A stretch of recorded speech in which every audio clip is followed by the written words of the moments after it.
If you're a leader and you're doing the work, then you're doing someone else's job. What we're paid to do really is to be able to produce results through people. And if you think about it, that's really about creating an environment for success. Who all here does an engagement survey?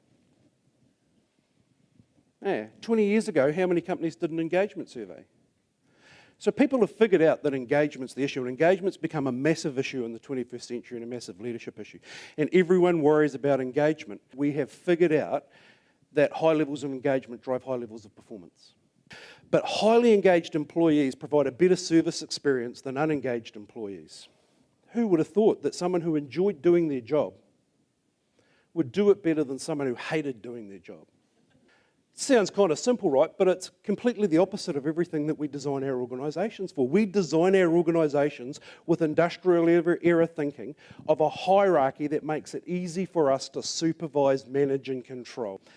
Perhaps what we should be doing is looking to the people who are awesome at engaging people.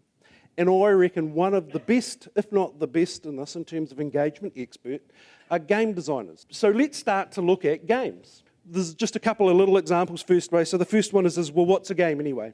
In all games, in order to qualify as a game, you've got to have these three things. You've got to have a goal or an objective. You've got to have some form of rules that make it difficult to achieve the goal.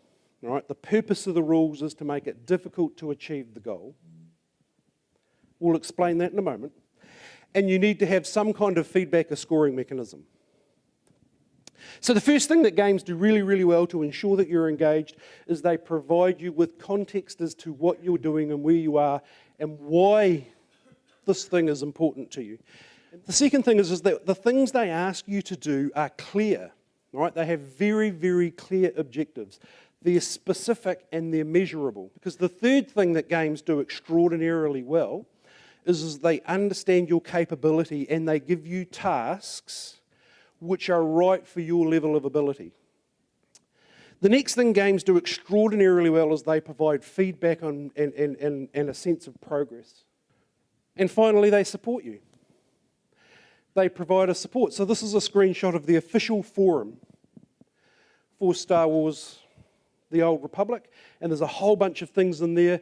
It's a combination of game company generated content and user generated content and forums and questions and wikis. As we spend a lot of time telling people how to do their job, we need to have a robust process for that. Well, what's that apart from telling someone how to do the job? Games never tell you how to play. What all of this work says is that what motivates us to do things is a sense of autonomy, mastery, and purpose. Right? And so the Dan Pink message is autonomy, mastery, and purpose. And that we will do work if we have those things in place. So what if your work was a game? Can you define it in clearly measurable ways? And in a way that you can hand off to someone so that they know how to win? Who wants to play a game that they don't know how to win? Yet most of our work is games we don't know how to win. I work with lots of IT teams, right?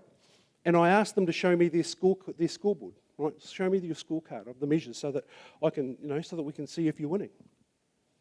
Most IT teams have no or a very limited scoreboard. They don't know if they're winning. They can't hand off work appropriately to people because how are they going to measure success? How are you going to measure success? So what's the goal? What's the scoring system? What is that scoreboard?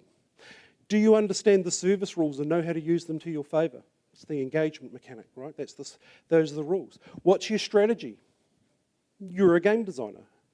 As a leader, right, and why I use the term design work, is that your job ultimately, I think, is to design work and to hand that work off to your team in a way that allows them to be successful in completing that work.